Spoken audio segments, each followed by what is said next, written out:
नमस्कार। आज के इस वीडियो में हम लोग एंटी डिफेक्शन लॉ यानी कि दल बदल विरोधी कानून के बारे में समझेंगे। एंटी डिफेक्शन लॉ और साथ ही साथ 91st कॉन्स्टिट्यूशनल अमेंडमेंट एक्ट 2003 को भी हम लोग इस वीडियो में समझने की कोशिश करेंगे। ठीक है, आज हम बात करेंगे भारत के एंटी डिफेक्शन लॉ यानी कि दल बदल विरोधी कानून की। यह कानून क्यों बनाया गया, कब लागू हुआ, किन परिस्थितियों में विधायक या सांसद की सदस्यता जा सकती है और इसके प्रमुख उदाहरण क्या हैं, इन सभी विषयों को हम आसान भाषा में इस वीडियो में समझेंगे। ठीक है, एंटी डिफेक्शन लॉ क्या है?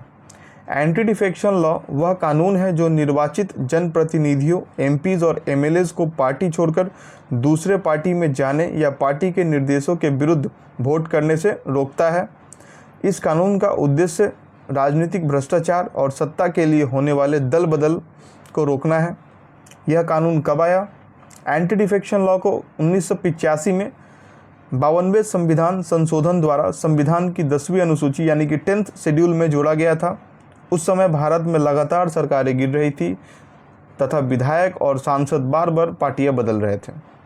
उस समय का एक वाकया बहुत जो फेमस हुआ करता था, आया राम गया राम घटना, यानी कि 1967 में हरियाणा के विधायक हुआ करते थे गयालाल जी।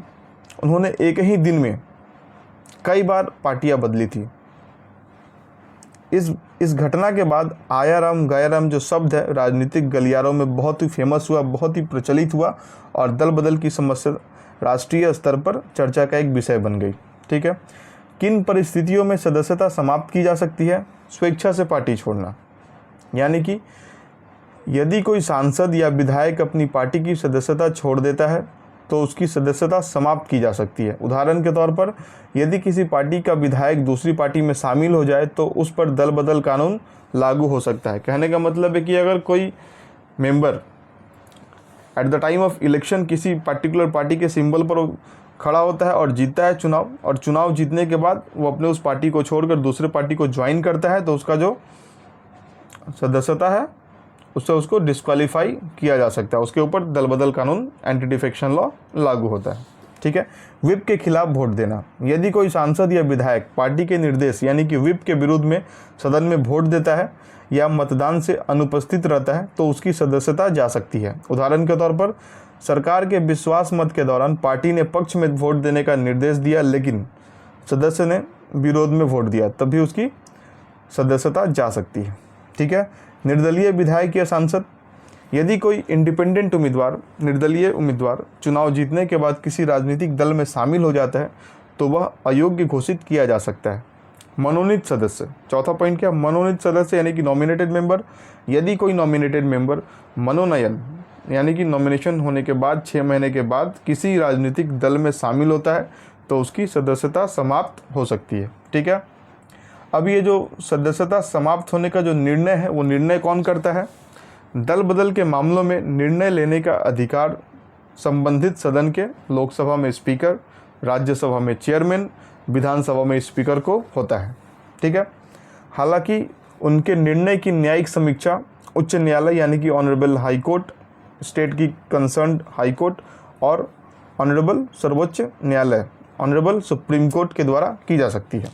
ठीक है, 91st संविधान संशोधन 2003।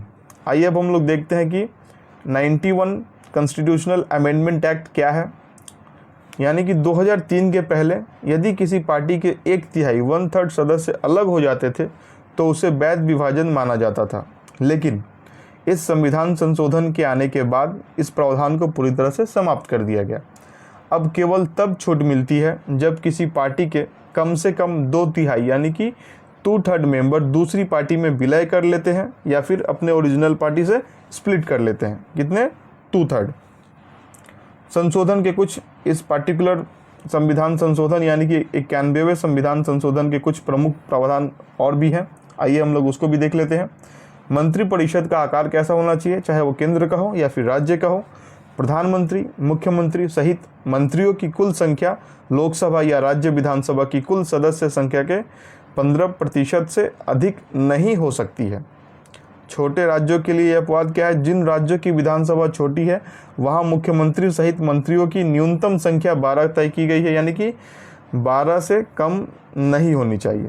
सदस्यता की समाप्ति, यदि किसी संसद या विधानसभा का कोई सदस्य दल बदल के आधार पर अयोग्य घोषित किया जाता है तो उसे मंत्री पद से भी हटाया जाता है। ठीक है, इसके प्रमुख कुछ एग्जाम्पल्स भी उदाहरण है, उसे भी हम लोग देख लेते हैं। 2019 का कर्नाटका पॉलिटिकल क्राइसिस, कई विधायकों के इस्तीफे और दल बदल के कारण सरकार गिर गई। बाद में अयोग्यता के जुड़े मामले न्यायालय में सुनवाई हुई।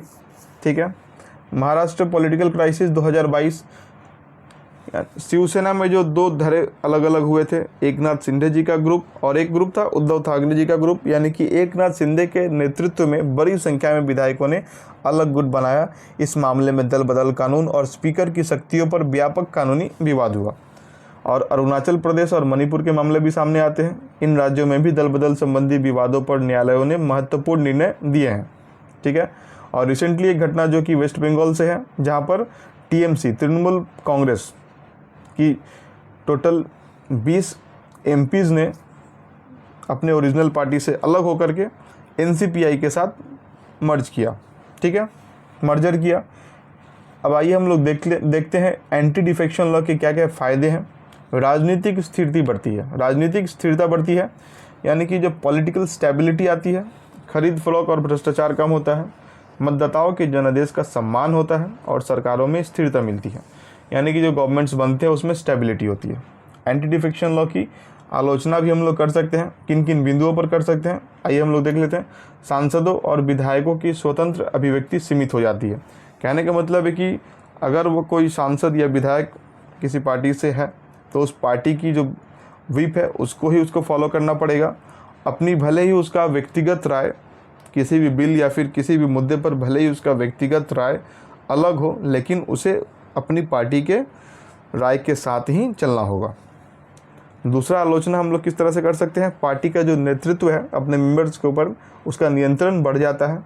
स्पीकर के निर्णय में राजनीतिक पक्षपात के भी आरोप लगते रहे हैं। एंटी डिफेक्शन लॉ के ये भी आलोचना हम लोग कर सकते हैं। और मामलों के निर्णय में अक्सर देरी होती है, यानी कि जो डिस्क्वालिफिकेशन का जो डिसीजन होता है उसको आते आते बहुत देरी होती है, बहुत ये मैटर थोड़ा सा लिंगर होता है। तो लास्ट में हम लोग क्या निष्कर्ष पर निकलते हैं, कंक्लूजन क्या मिलता है, एंटी डिफेक्शन लॉ भारतीय लोकतंत्र में राजनीतिक स्थिरता बनाए रखने का एक महत्वपूर्ण साधन है। हालांकि इसके कुछ व्यवहारिक और संवैधानिक विवाद भी हैं, इसलिए समय समय पर इसकी समीक्षा और सुधार की मांग हमेशा उठती रहती है। अगर आपको एंटी डिफेक्शन लॉ की यह पूरी जानकारी उपयोगी लगी हो तो वीडियो को लाइक करें, चैनल को सब्सक्राइब करें और बेल आइकन को दबाना ना भूलें, ताकि ऐसे ही अच्छी वीडियो के लिए आपको अपडेट मिलते रहे और ऐसे ही आसान कानूनी और संवैधानिक विषयों की जानकारी के लिए चैनल पर जुड़े रहें। धन्यवाद।